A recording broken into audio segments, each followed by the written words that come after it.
The Grauman's Chinese Theater has been a staple of the Hollywood experience since the mid-1920s.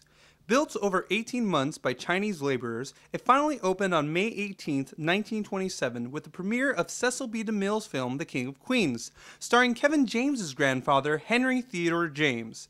Since then, the theater has premiered over 12,000 movies, including most notably Star Wars in 1977 and less notably Super Babies Part 2, Baby Geniuses in 2004.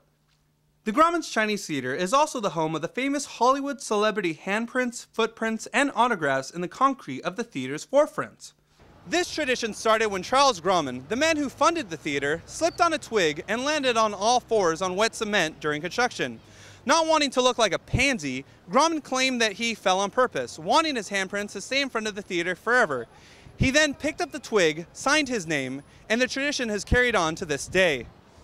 Tourists from all over the world come to take pictures of themselves, laughing and smiling next to names of many people who are now probably dead. The Grauman's Chinese Theater appears to be a place of fun and entertainment, but it wasn't always lemon heads and sour patches for this theater. The Depression in the 1930s greatly affected the theater's income. Wayne Cannon, the new president of the theater, had to bring in funds somehow, so he formed a small whorehouse that ran during the day when the theater was under maintenance. A few of those working women actually ended up being famous movie stars themselves. Know which ones? I'll give you a hint. One of them's a man now.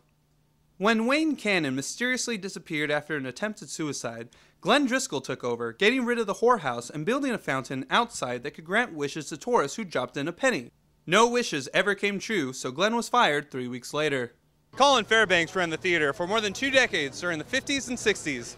Nothing remotely interesting happened during that time. Oh my God, it's Michael Jackson! The demand to watch summer blockbusters in the 70s was so extreme, the theater started showing movies over and over, 24 hours a day for weeks at a time. The Chinese descendants who still worked at the theater could not handle the extreme conditions of making popcorn and serving refreshments all day and night. The Chinese theater labor uprising of 1978 brought better benefits for the Chinese laborers, allowing them to work for only 8 hours, increased wages, and discount prices on any tickets for the theater.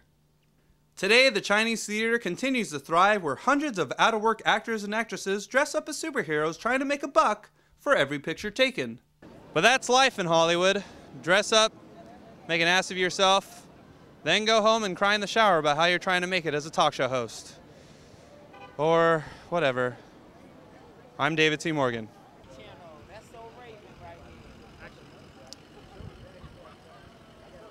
Today, let's say action again. Today, the Chinese theater continues to thrive where hundreds... What? Oh. This tradition started when Charles Grauman, the man who funded the theater, slipped on a twig and landed on all fours on wet cement during construction. He then...